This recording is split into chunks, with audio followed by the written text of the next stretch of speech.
Situasi nyata modul 1.4 Diseminasi budaya positif disampaikan oleh Agung Prayogi, JGP Angkatan 11 dari Kabupaten Batang. Assalamualaikum warahmatullahi wabarakatuh. Salam dan bahagia. Saya Agung Prayogi yang menyampaikan diseminasi budaya positif dengan fasilitator Ibu Istiharoh MPD, pengajar praktik Ibu Nadifah Mirna dan Bapak Muhammad Huda. Latar belakang. Beberapa waktu terakhir saya merasa ada yang berubah dalam diri anak-anak murid saya di sekolah. Ada beberapa murid yang melalaikan tugasnya, datang terlambat ke sekolah, dan kurang menghargai guru. Berdasarkan latar belakang ini, saya merasa perlu melakukan diseminasi budaya positif kepada seluruh warga sekolah, dimulai dengan sesama rekan guru dan menyampaikan kepada orang tua atau wali murid, dengan harapan murid dapat menerapkan nilai-nilai kebajikan di lingkungan sekolah dan masyarakat, sehingga budaya positif dapat tercipta dan juga mewujudkan murid profil pelajar Pancasila. Tujuan: menerapkan nilai-nilai kebajikan, memahami kebutuhan dasar manusia dan penerapan posisi kontrol, mendorong motivasi intrinsik, membentuk keyakinan kelas, dapat menggunakan segitiga restitusi saat menghadapi masalah yang ditimbulkan murid, dan terwujudnya murid yang memiliki profil pelajar Pancasila. Tolok ukur: tercipta budaya nilai-nilai kebajikan. Guru mampu memposisikan dirinya sebagai manajer pada posisi kontrol, munculnya motivasi intrinsik dalam diri murid, terbentuk keyakinan kelas, guru dapat menggunakan segitiga restitusi dengan benar, serta terwujudnya murid yang memiliki profil pelajar Pancasila. Lini masa dilakukan. Pertama, berkoordinasi dengan guru-guru tentang pentingnya penerapan budaya positif di sekolah, mengajak atau mengumpulkan guru-guru untuk mengikuti kegiatan diseminasi budaya positif. Kemudian, memotivasi guru-guru untuk membuat keyakinan kelas dan langkah menerapkan segitiga restitusi, serta melakukan refleksi kegiatan. Dukungan yang dibutuhkan. Yang pertama, dukungan dari rekan guru agar kegiatan dapat berjalan dengan lancar sesuai harapan. Kemudian, dukungan orang tua murid agar budaya positif semakin tertanam dalam diri murid. Kemudian, ruang kelas, alat dan bahan berupa materi, laptop dan proyektor, dan juga kamera. Implementasi keyakinan kelas dan segitiga restitusi. Berikut adalah dokumentasi keyakinan kelas dan segitiga restitusi.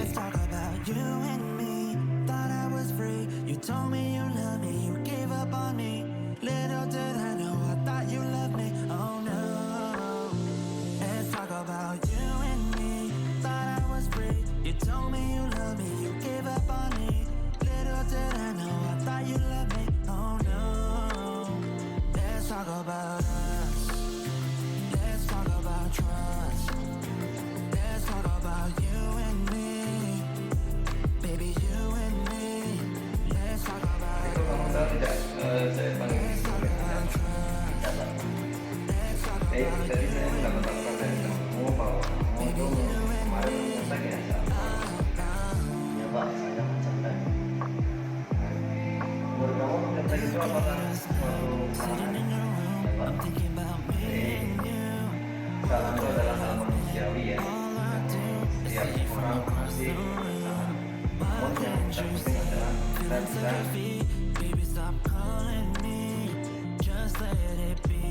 Can't you see everything was just a dream? Look at us now, sitting in a room, thinking about me.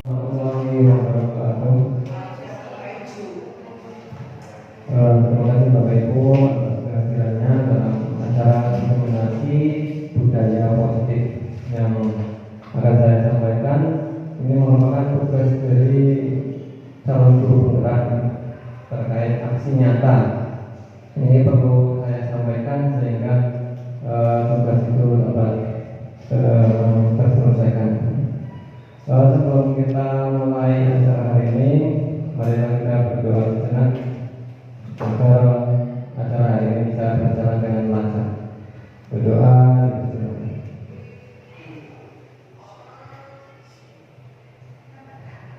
Doa selesai.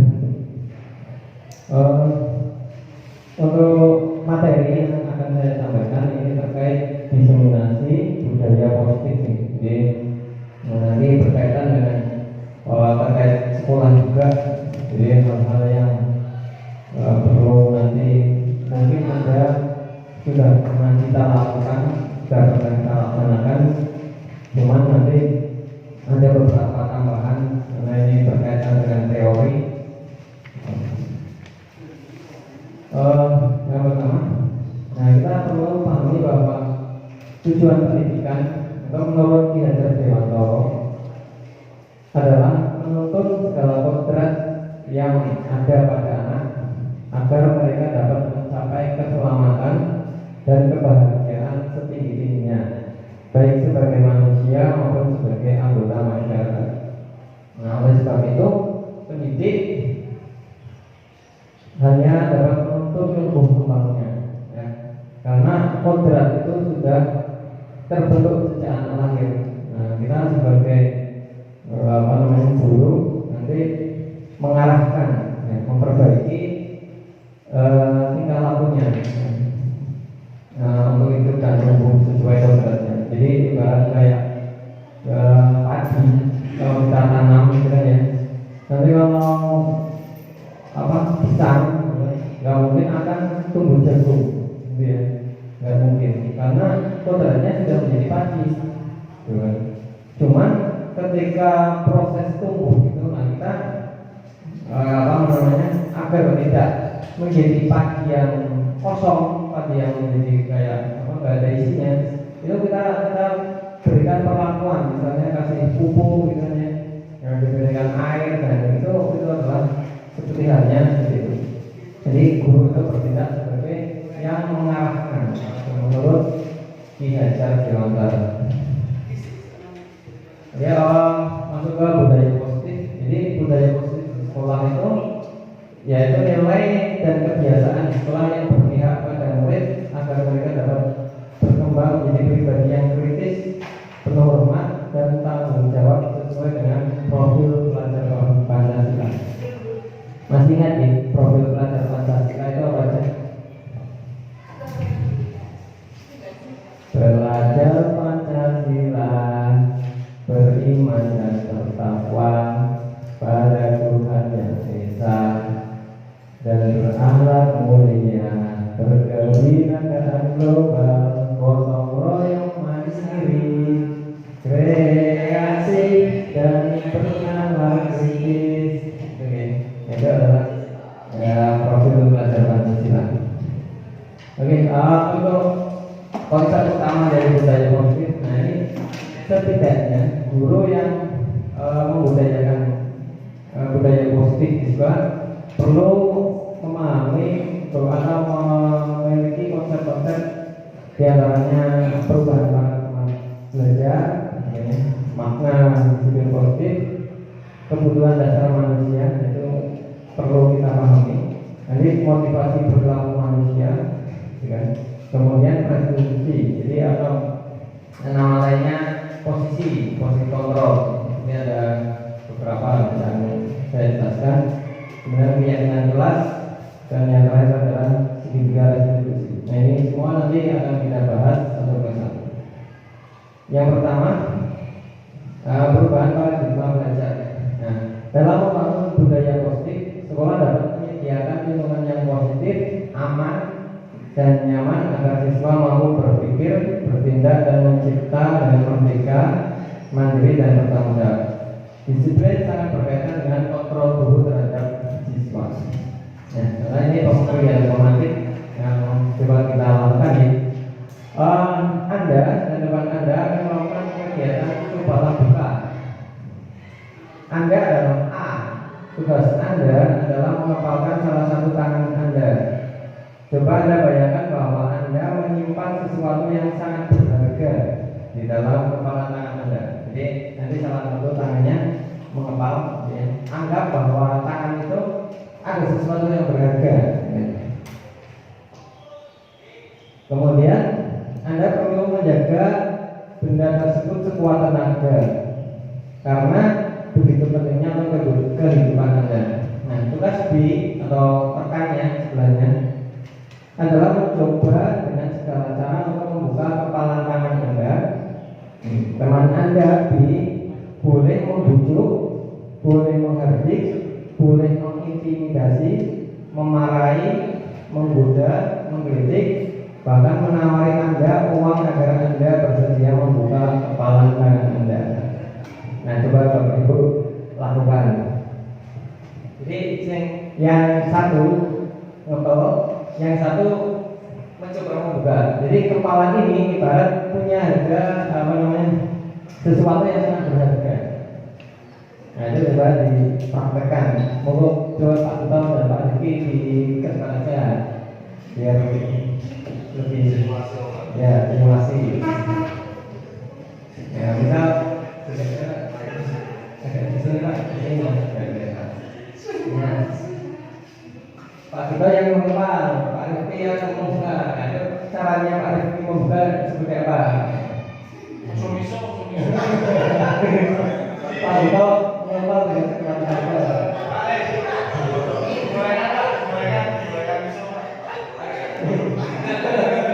Boleh diikuti.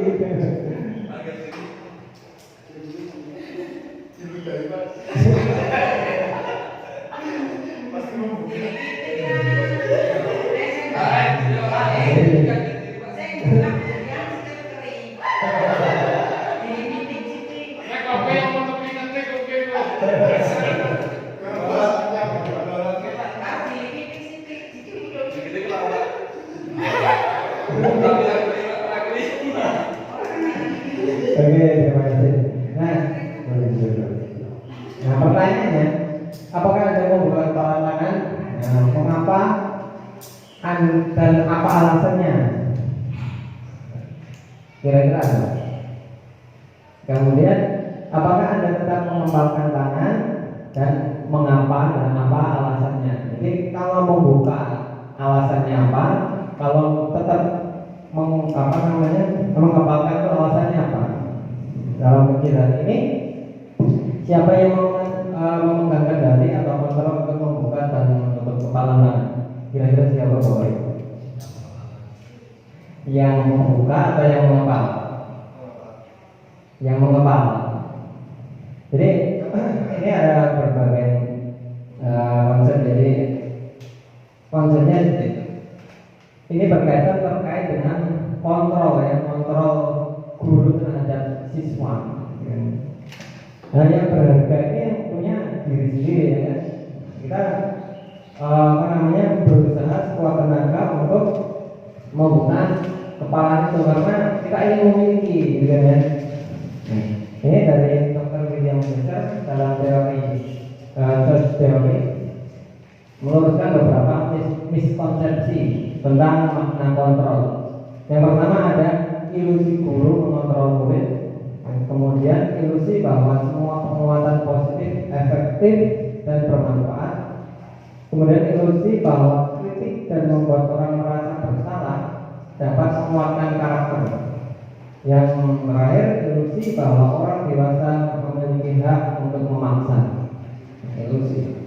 Nah, ini yang pertama, ilusi guru mengontrol murid. Nah, pada dasarnya kita dapat memaksa murid untuk berbuat sesuatu jikalau murid tersebut memilih untuk tidak melakukannya. Walaupun tampaknya guru sedang mengontrol perilaku murid, hal demikian terjadi karena murid sedang mengizinkan dirinya dikontrol.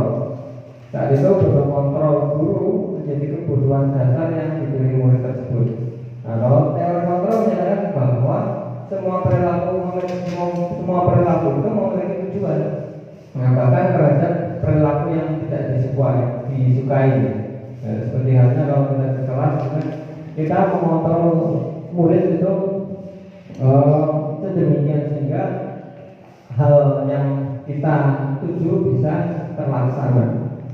Itu suatu ilusi guru mengontrol murid. Nah, kemudian ilusi bahwa semua penguatan positif efektif dan bermanfaat. Nah, penguatan positif atau berjuang adalah bentuk kontrol segala usaha untuk mempengaruhi murid agar mengulangi suatu perilaku tertentu. Misalnya kalau murid kita berikan hal positif terkait disiplin itu, kita omongkan yang positif bahwa hadir tepat waktu itu baik, itu bermanfaat. Terus ini contohnya seperti untuk usaha untuk mempengaruhi murid agar mengulangi suatu perilaku tertentu. Nah, adalah suatu usaha untuk mengontrol murid tersebut. Mungkin dalam satu waktu tertentu, kemungkinan murid tersebut akan menyadari dan mencoba untuk menolak rujukan kita. Nah, bisa jadi murid juga tergantung terhadap tindakan dari guru. Kemudian ilusi bahwa kritik dan membuat orang merasa bersalah dapat menguatkan karakter. Jadi seperti kita mentak-mentak gitu ya, dan murid kan, atau kita ngomong menyalahkan gitu kan. Jadi menggunakan kritik dan rasa bersalah untuk mengontrol murid menuju sesuatu pada identitas gagal menurut teori ini. Mereka belajar untuk merasa buruk tentang diri mereka. Mereka mengembangkan dialog diri yang negatif. Kadang-kala sulit bagi guru untuk mengidentifikasi bahwa mereka sedang melakukan perilaku ini, karena seringkali guru menggunakan suara halus untuk menyampaikan pesan negatif. Dan nanti ada contohnya. Kemudian ilusi bahwa orang dewasa memiliki hak untuk memaksa. Banyak orang dewasa yang percaya bahwa mereka memiliki tanggung jawab membuat murid-murid berbuat hal tertentu. Apapun yang dilakukan dapat diterima selama ada kemajuan berdasarkan sebuah pengukuran kinerja. Pada saat itu pula orang dewasa akan menyadari bahwa perilaku memaksa tidak akan efektif untuk jangka waktu panjang dan sebuah hubungan permusuhan akan terbentuk. Ini juga kadang pernah kita lakukan ya, memaksa. Nah, bagaimana seorang bisa berubah dari paradigma stimulus respon kepada pendekatan teori kontrol? Nah, Stephen R. Covey mengatakan bahwa ini perlu kita resapi oleh bila kita ingin membuat kemajuan perlahan sedikit-sedikit, ubahlah sikap atau perilaku Anda. Namun bila kita ingin memperbaiki cara-cara utama kita, maka kita perlu mengubah rangka acuan kita. Ubahlah bagaimana Anda melihat dunia, bagaimana Anda berpikir tentang manusia. Ubahlah paradigma Anda, skema pemahaman dan penjelasan aspek-aspek tertentu tentang realitas. Nah, kita juga sudah melaksanakan itu nih, mulai dari kemarin awal semester. Alhamdulillah ada sedikit perubahan ya. Karena perubahan itu tidak datang langsung konstan, tapi berubah dari sedikit demi sedikit. Itu awal untuk berubah itu adalah mengubah sikap atau perilaku kita. Ini ada perbedaan stimulus respon dengan teori kontrol. Lihat kan? Untuk stimulus respon, realitas atau kebutuhan kita sama. Tapi di teori kontrol itu realitas atau kebutuhan kita itu berbeda. Pada stimulus respon, semua orang melihat hal yang sama. Namun di teori kontrol, setiap orang memiliki gambaran yang berbeda. Pada stimulus respon, kita mencoba mengubah orang agar berpandangan sama dengan kita. Lihatnya tadi ya, mengatur itu agar cara pandangnya sama dengan kita. Namun di teori kontrol, kita berusaha memahami pandangan orang lain tentang dunia. Jadi akan dijelaskan pula bahwa terkait tadi kebutuhan dasarnya. Kemudian perilaku buruk dilihat sebagai suatu kesalahan. Nah, di teori kontrol, semua perilaku memiliki tujuan.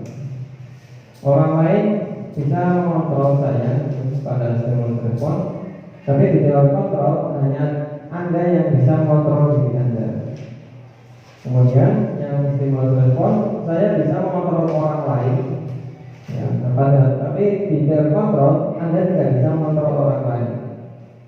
Pada stimulus respon, pemaksaan ada pada saat bujukan gagal. Tapi di teori kontrol, kolaborasi dan konsensus menciptakan pilihan-pilihan baru. Nah, di stimulus respon, model berpikir menang atau kalah. Namun di teori kontrol, model berpikir menang. Oke, makna disiplin dijawab kembali. Dalam rangka menciptakan lingkungan positif, salah satu strategi yang perlu kita tinjau kembali adalah penerapan disiplin di sekolah kita. Nah, apakah telah efektif atau perlu ditinjau kembali? Apa sesungguhnya arti dari disiplin itu sendiri? Nah, kemudian apa kaitannya dengan nilai-nilai kebajikan?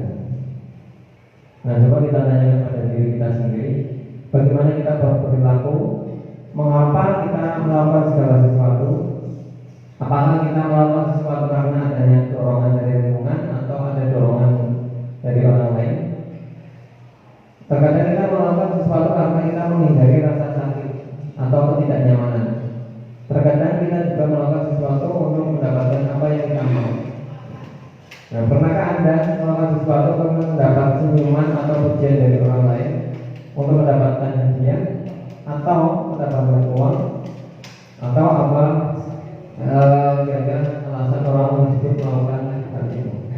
Nah, sekarang kita pahami disiplin itu apakah itu buah kita tertentu, atau disiplin itu teratur, atau patuh terhadap peraturan, atau berkaitan dengan hukuman, atau suatu tidak nyamanan. Nah, kita pahami disiplin itu menurut bahasa Latin, disiplina artinya itu belajar, bukan hukuman, bukan apa namanya peraturan ini, tapi artinya adalah belajar. Kalau disiplin juga berasal dari akar kata yang sama disiplin atau murid atau ikut. Kata disiplin berkonotasi dengan disiplin diri dari murid-murid. Nah, disiplin diri membuat orang menghadapi potensinya menuju suatu tujuan mulia agar dia dihargai dan bermanfaat. Disiplin adalah kemampuan memerintahkan diri sendiri dalam mengontrol dan menguasai diri untuk memberi tindakan yang mengacu pada nilai-nilai kita, pada nilai-nilai yang kita hargai dan dengan penuh tanggung jawab tanpa adanya perintah dari orang lain. Jadi disiplin itu muncul dari diri sendiri, bukan dari perintah orang lain. Nah, nilai-nilai yang kita hargai adalah nilai kebajikan atau sifat positif manusia yang merupakan tujuan mulia yang ingin dicapai setiap individu, yaitu nilai-nilai dalam profil belajar Pancasila. Ini tujuannya dari disiplin positif adalah menanamkan motivasi yang ketiga pada murid-murid kita, yaitu untuk menjadi orang yang mereka inginkan dan menghargai diri sendiri dengan nilai-nilai yang mereka percaya. Nah, ketika murid-murid kita itu memiliki motivasi tersebut, mereka akan memiliki motivasi intrinsik yang berjarak jangka panjang. Nah, motivasi yang tidak akan berpengaruh pada adanya hukuman ataupun hadiah. Ya. Jadi kalau sudah muncul pada diri sendiri, itu tidak akan ada pengaruh baik itu hukuman maupun mendapat hadiah. Mereka akan tetap melaksanakan apa yang mereka yakini. Nah, gitu ya. Kemudian, ini 5 kebutuhan dasar manusia yang perlu kita pahami. Ini agak bertahan hidup. Ya, manusia itu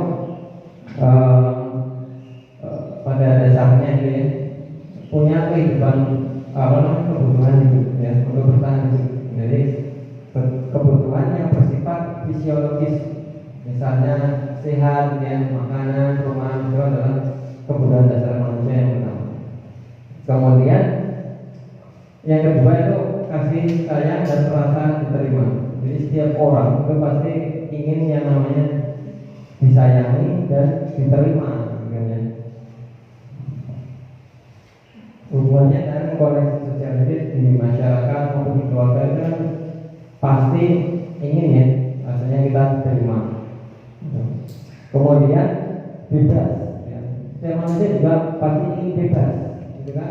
Itu kebutuhan dasar manusia. Jadi mereka memiliki pilihan dan mampu mengendalikan arah hidup seseorang. Kemudian penguasaan. Nah, kebutuhannya berhubungan dengan kekuatan untuk mencapai sesuatu, menjadi kompeten, menjadi terampil, diakui kan atas prestasi dan keterampilan kita, didengarkan dan memiliki harga diri. Itu penguasaan. Kemudian yang terakhir itu kesenangan. Jadi kebutuhan dasar yang terakhir itu kebutuhan kesenangan, kebutuhan untuk mencari kesenangan, bukan tertawa, bermain, itu kebutuhan dasar dari manusia. Nah, contohnya ini kasusnya Buria mau kelas 12 di SMA Muhammadiyah Padang sudah bingung menghadapi ulas salah satu murid di kelas bernama Riko. Nah, beberapa anak telah datang dan mengeluhkan bahwa Riko seringkali meminta bekal makan siang mereka dengan paksa. Jika Anda menghadapi situasi seperti Buria, apa yang akan Anda lakukan? Menurut Anda, kira-kira apa alasan Riko melakukan hal itu? Jadi Riko di kelas itu minta kalau hasilnya temennya dengan paksa gitu ya. Nah, menurut Bapak Ibu guru itu apa alasannya? Ya, dikaitkan dengan 5 tadi kebutuhan manusia, kebutuhan dasar tadi. Nah, ini ada beberapa alasannya terkait bertahan hidup. Jadi alasan yang pertama itu terkait bertahan hidup. Karena ia lapar, si Riko itu lapar dan orang tuanya tidak membawakannya bekal makan siang. Maka kebutuhan dasar yang sedang dipenuhi itu adalah kebutuhan untuk bertahan hidup. Itu alasan yang pertama. Kemudian alasan yang kedua bisa jadi dia merasa senang ketika temannya itu memperhatikan dia, ya. Temannya melaporkan tindakan itu pada gurunya, ya. Kemudian gurunya memberitahu orang tuanya, sehingga orang tuanya jadi memperhatikan dia. Maka kebutuhan dasar yang sedang dipenuhi itu adalah kebutuhan akan kasih sayang dan diterima. Jadi alasan yang ketiga, karena temannya ditakut dengan si Riko karena menakut-nakuti gitu ya, ambil paksa. Kan. Nah, Riko sebenarnya sedang memenuhi kebutuhan dasarnya akan kekuasaan. Ya, ibarat kayak misal kayak geng gitu ya, geng kelas gitu ya, dan dia memalak, alasannya mungkin itu. Gitu. Dia punya kebutuhan kekuasaan itu pada dasarnya di. Kemudian bisa jadi alasan yang keempat, dia bosan dengan bekal makanan siang yang dibawakan ibunya dari rumah. Sebab ibunya membawakan bekal yang sama. Jadi misal nasi sama telur kita terus gitu kan, bosan ya. Nah, akhirnya dia mencoba makanan yang lain dengan cara merebut makanan temannya. Nah, itu si Riko berusaha memenuhi kebutuhannya akan kebebasan. Bisa jadi alasan yang kelima ini karena ia melakukannya iseng dan ia menikmati ekspresi wajah teman-temannya yang kesal karena diambil makanannya. Dan menurut Riko ekspresi teman-temannya itu lucu, kan? Maka ini sama katanya berusaha akan memenuhi kebutuhannya terkait kesenangan. Jadi itu ada beberapa alasan bahwa si Riko ini melakukan pemaksaan. Kita nggak bisa menjadikan Riko itu salah tiga ya, karena di teori perilaku manusia itu nanti Riko itu punya alasan tersendiri karena ini memenuhi kebutuhan dasarnya sebagai manusia. Nah, selanjutnya ini motivasi perilaku manusia ini juga masih berkaitan. Nah, ada 3 motivasi perilaku manusia. Ini terkait di sini lagi ya. Motivasi perilaku manusia itu ada 3. Yang pertama itu untuk menghindari ketidaknyamanan atau hukuman. Itu yang pertama. Kemudian yang kedua, untuk mendapatkan imbalan atau penghargaan dari orang lain. Jadi yang pertama itu yang kedua mendapatkan imbalan pengakuan. Kemudian yang ketiga, untuk menjadi orang yang mereka inginkan dan menghargai diri sendiri dengan nilai-nilai yang mereka percaya. Ini teori manusia. Yang pertama itu motivasi eksternal. Nah, motivasi eksternal itu tadi yang pertama kan untuk menghindari hukuman. Nah, itu kalau dibuat pertanyaan, apa yang akan terjadi apabila saya tidak melakukannya? Dan tidak mengerjakan PR, dan itu kan berarti berasal dari motivasi internal karena dia akan dapat hukuman. Ya. Kemudian yang kedua juga masih motivasi eksternal, ini untuk mendapatkan imbalan. Apa yang akan saya dapatkan apabila saya melakukannya? Nah ini yang paling baik itu nih, motivasi internal. Ini tujuan dari disiplin positif itu untuk menghargai diri sendiri. Jadi saya akan menjadi orang yang seperti apa bila saya melakukannya. Sekarang ada tiga kosakata di sini: hukuman, konsekuensi, dan restitusi. Apa itu hukuman? Kemudian apa itu konsekuensi? Apa itu restitusi? Nah, sekarang kita bacakan ya. Jadi hukuman itu lebih pada identitas gagal. Tapi kalau disiplin itu identitas sukses. Disiplin ada dua. Yang pertama itu konsekuensi dan yang kedua adalah restitusi. Pada hukuman, sesuatu yang menyakitkan harus terjadi. Tapi kalau konsekuensi, sesuatu harus terjadi. Di restitusi itu suatu pilihan. Kalau di hukuman itu membuat anak tidak nyaman dalam jangka waktu yang panjang. Namun di konsekuensi itu membuat tidak nyaman untuk jangka yang pendek. Kemudian di restitusi itu menguatkan, jadi anaknya menguatkan dalam waktu, menguatkan karakter ya. Nah, dia menguatkan karakter dalam jangka waktu yang panjang. Kalau di hukuman itu korban mendapatkan keadilan. Nah di konsekuensi korban bisa diabaikan. Kemudian di restitusi korban mendapatkan ganti. Kemudian di hukuman murid akan tersakiti.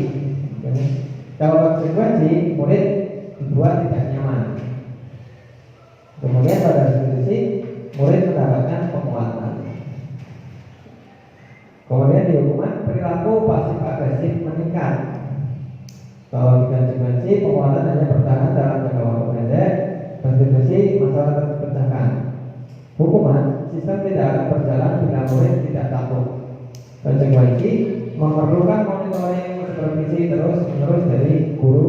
Kemudian kalau restitusi murid belajar bertanggung jawab untuk perilaku. Nah di hukuman itu misalnya protokolnya adalah kamu harus ini, ya.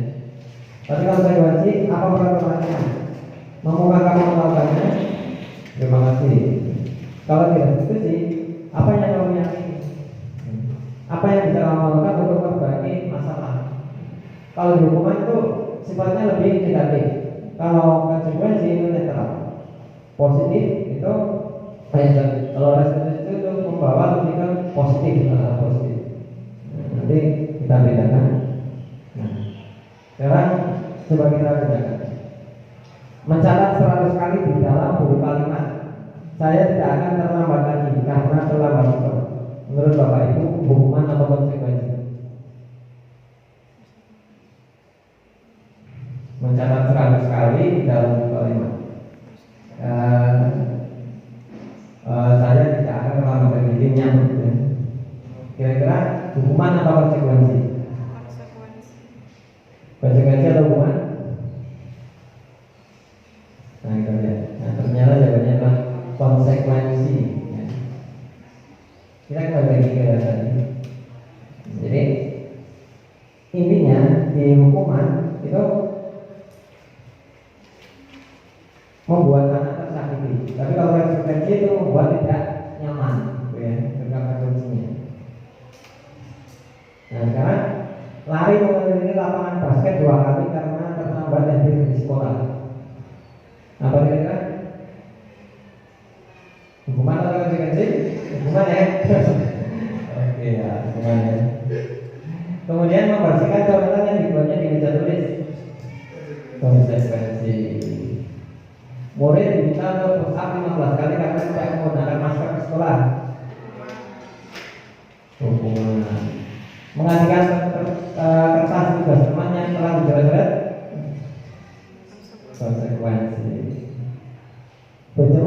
basket pada pukul 12 siang karena ngobrol dengan teman.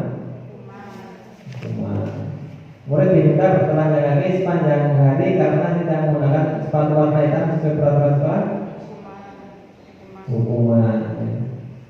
Berdiri di depan kelas sambil mengangkat satu kaki karena tidak bisa menjawab pertanyaan. Hukuman. Membersihkan warna yang di meja tulis karena tersenggol pada saat belajar.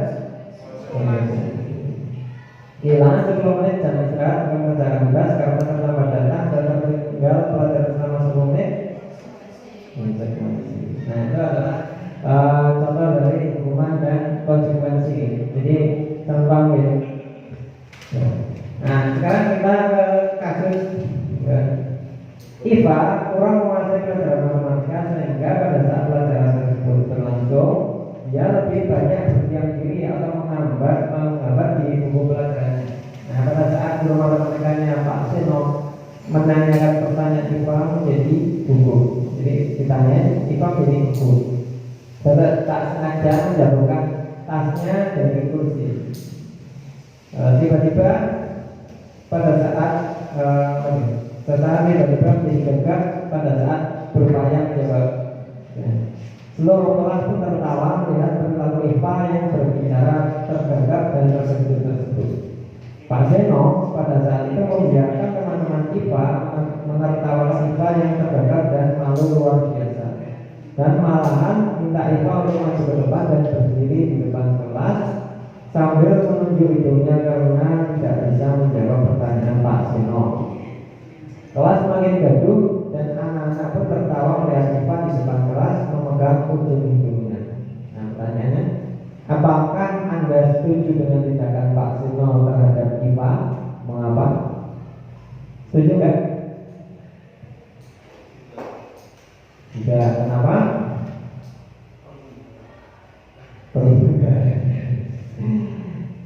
Menurut Anda tindakan Pak Zeno terhadap IPA adalah sebuah hukuman atau konsekuensi? Konsekuensi atau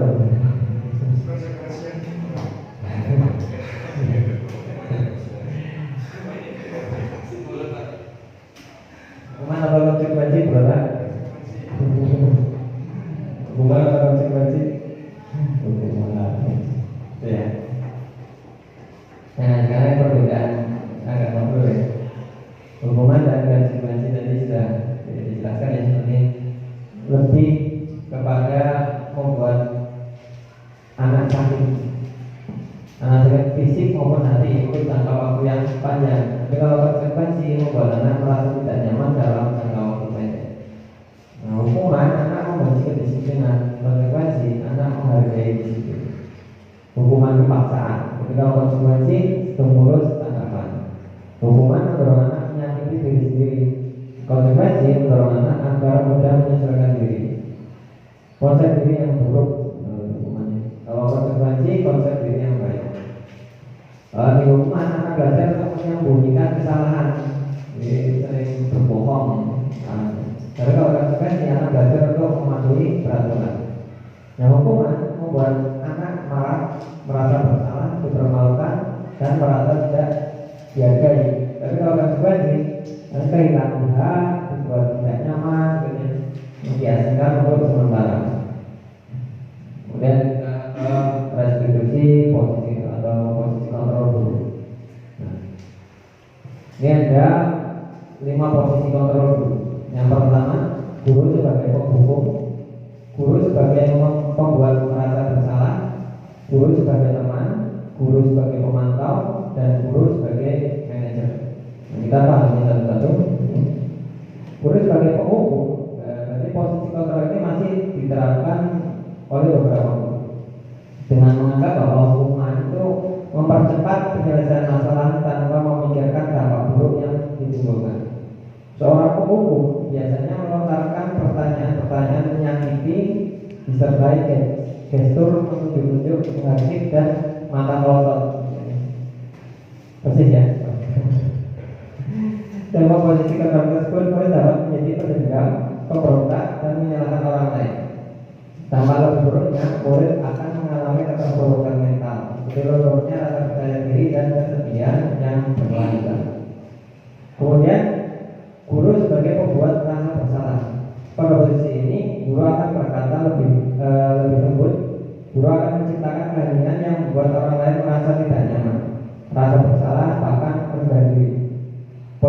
kontrol tersebut bertampak pada pilihan diri yang buruk.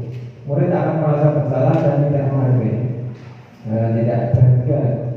Tidak seperti dampak posisi penghukum. Murid akan menumpahkan segala amarah meskipun dengan cara negatif. Murid dengan perasaan tertekan seperti ini yang tiba-tiba dapat meletus amarahnya sehingga dapat menyakiti diri bahkan orang lain. Kemudian posisi guru sebagai teman. Nah, ini guru tidak akan menyakiti murid, namun akan tetap berupaya mengontrol sesuai melalui persuasi. Guru akan bersikap akrab, berkata ramah dengan gestur merapat pada murid dan tersenyum jenaka. Dampak posisi kontrol ini dapat positif, bisa juga negatif. Positifnya itu dapat menjalin hubungan baik antara guru dan murid, sedangkan negatifnya muncul rasa ketergantungan murid terhadap guru. Di samping itu, murid akan merasa kekecewaan apabila suatu saat guru tidak dapat membantunya. Hal lain yang timbul mungkin murid akan berlaku baik hanya kepada guru tertentu dan akan berlaku semaunya jika bersama guru lain. Kemudian pemantau. Guru sebagai pemantau. Ketika mengawasi, guru bertanggung jawab atas perilaku murid-murid yang diawasi. Posisi pemantau berdasarkan peraturan-peraturan dan konsekuensi dengan menggunakan sanksi atau konsekuensi. Guru dapat memisahkan hubungan pribadi dengan murid. Posisi tersebut berawal dari teori stimulus respon yang menunjukkan tanggung jawab guru dalam mengontrol murid. Seorang pemantau dapat mengandalkan perhitungan, catatan, dan data yang harus digunakan sebagai bukti atas perilaku seseorang. Akibat dari posisi kontrol ini, murid memahami sanksi yang harus dijalankan karena telah melanggar salah satu tata tertib atau peraturan sekolah. Kemudian posisi manajer. Nah, posisi ini guru melakukan sesuatu bersama murid. Ini posisi yang sangat dianjurkan sebagai guru. Mempersilahkan murid mempertanggungjawabkan perilakunya, mendukung murid agar dapat menemukan solusi atas permasalahan sendiri. Pada posisi ini, murid diajak untuk menganalisis kebutuhan sendiri maupun kebutuhan orang lain. Dan di sini penekanan bukan pada kemampuan membuat konsekuensi, namun bagaimana dapat berkolaborasi dengan murid untuk memperbaiki kesalahan yang telah dilakukan. Dengan memposisikan diri sebagai manajer akan berdampak negatif bagi penguatan watak atau karakter murid. Ini positif ya.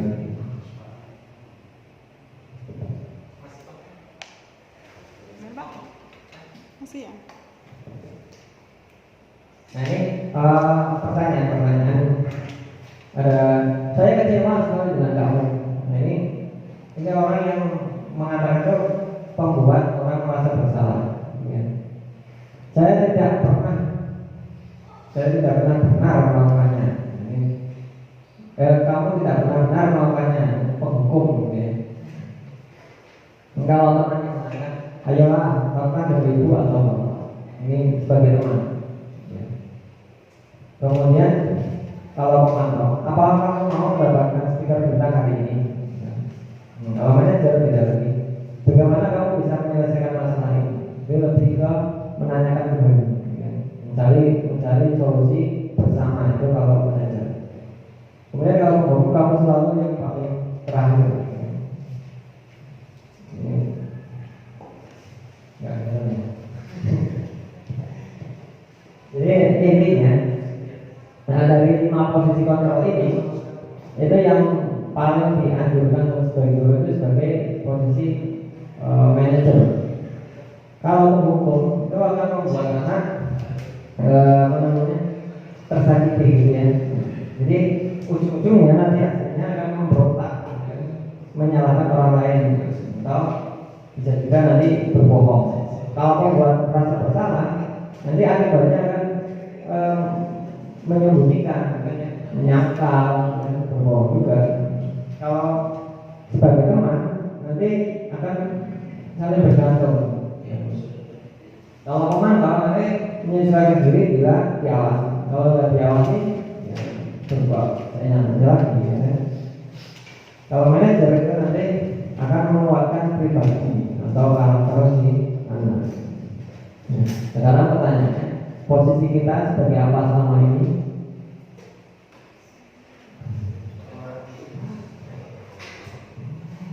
Yang paling enak apa?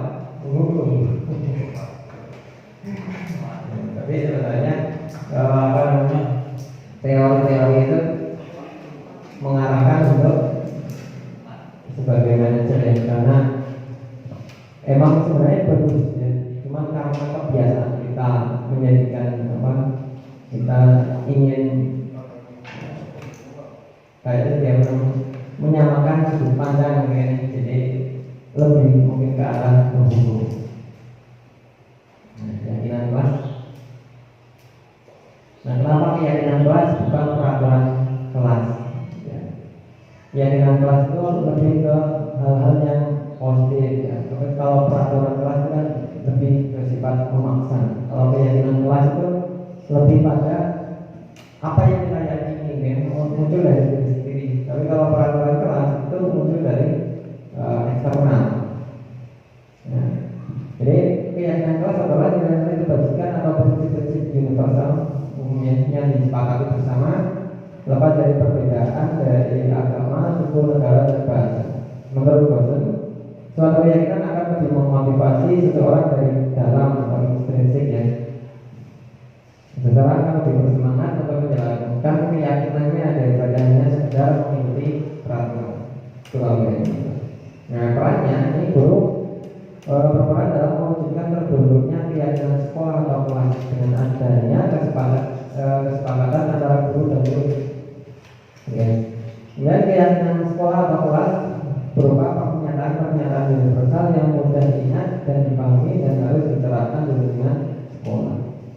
Nah, cara merumuskan keyakinan kelas yang pertama, bisa menuliskan peraturan kelas, kemudian mengubah peraturan itu menjadi kalimat positif, kemudian mencari atau menerapkan nilai kebajikan atau keyakinan, dan kemudian disepakati bersama. Nah, ini kemarin kalau kita menuliskan keyakinan kelas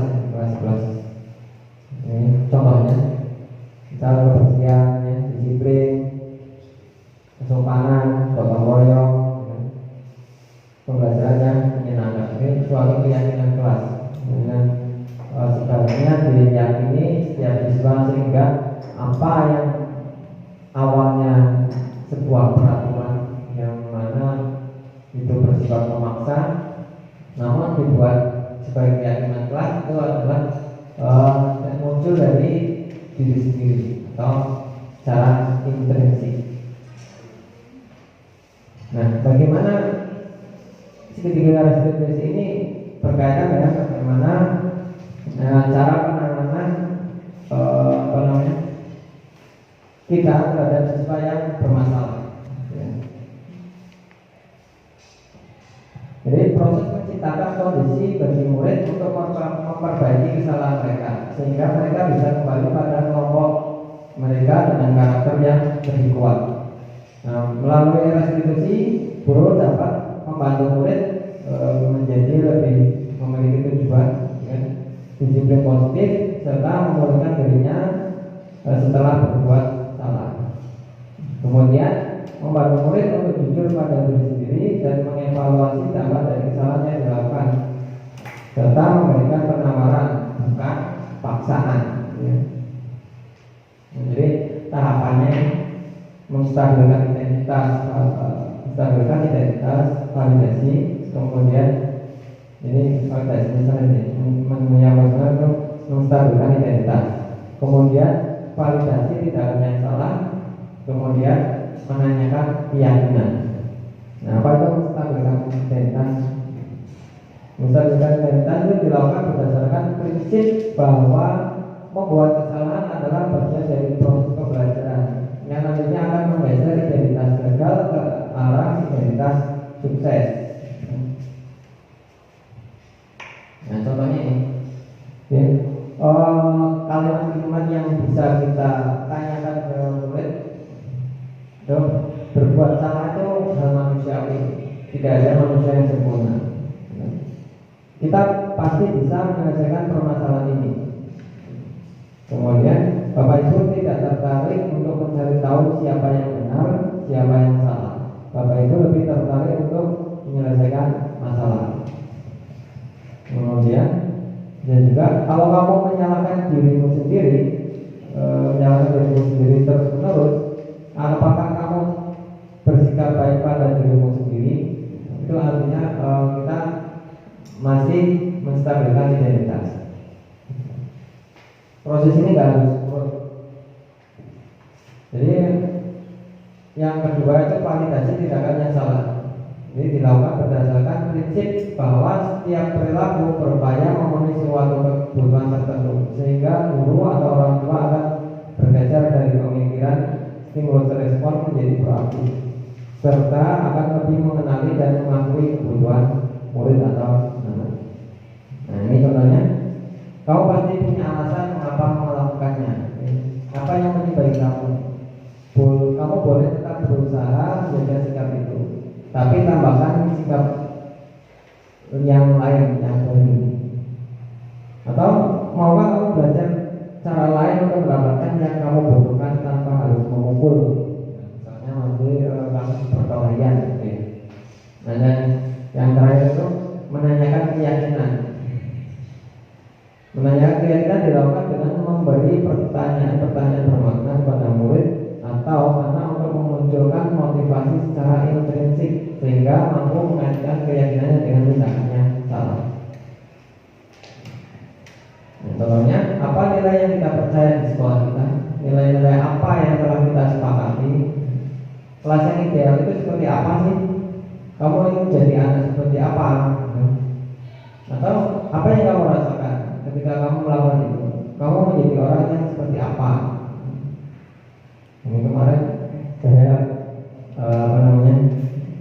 melakukan penerapan segitiga restitusi. Jadi yang pertama itu versi sambil sampel. Masalah di versi itu adalah keterlambatan. Jadi ketika menstabilkan identitas, saya menanyakan bahwa kenapa kamu terlambat? Masalahnya apa? Itu menstabilkan identitas, proses menstabilkan identitas. Kemudian apa lagi ya? Validasi tindakan yang salah. Contohnya terlambat itu salah tidak? Dia mesti menjawab salah. Nah, kemudian ketika pada menanyakan keyakinan, sebenarnya kesalahan yang kamu lakukan itu apa? Berkaitan dengan apa? Disiplin, kira-kira. Jawabannya disiplin. Disiplin itu merupakan keyakinan kelas yang kita bentuk. Berarti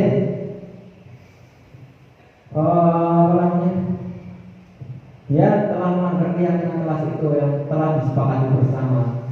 Harusnya ketika sudah kita sepakati bersama, maka keyakinan itu harus kita lakukan bersama-sama.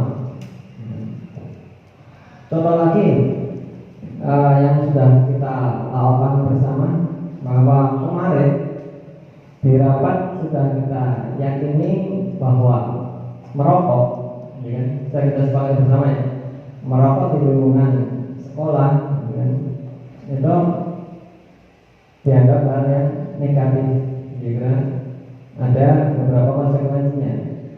Namun kemarin saya lihat sendiri, itu rokok masih ada ya, di lingkungan sekolah. Nah itu hal yang muncul apa ketika rokok? Kalau dilihat siswa itu kelihatannya kurang bagus, ya, kurang etis. Ya. Maka dari itu tolong, karena hal itu sudah kita sepakati bersama, maka sebaiknya untuk tidak dilakukan. Apalagi di lingkungan sekolah, apalagi sampai dilihat murid, itu kan sesuatu yang kurang baik. Kalaupun misal lembur nggak masalah, yang penting ketika abu rokok itu nggak mengganggu kenyamanan lingkungan, silakan. Ataupun tidak adanya siswa lembur, ya. Tapi kalau ada siswa apalagi di jam sekolah itu sebaiknya untuk tidak dilakukan. Demikian presentasi dari budaya positif diseminasi yang saya sampaikan. Semoga hal ini semakin menguatkan kita dalam membentuk karakter-karakter murid yang lebih baik, ya.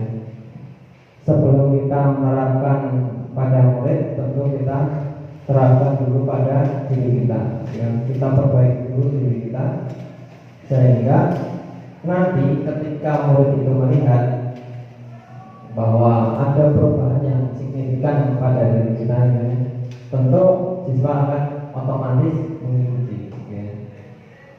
Jadi yang di atas kan pasti dilihat bawahan. Kalau bawahannya sudah melihat di atas bahwa yang atas itu sudah baik, tentu mereka enggan, gitu. Tapi kalau yang atasnya kurang, pasti yang bawah juga ikut-ikutan. Itu dulu dari Assalamualaikum warahmatullahi wabarakatuh.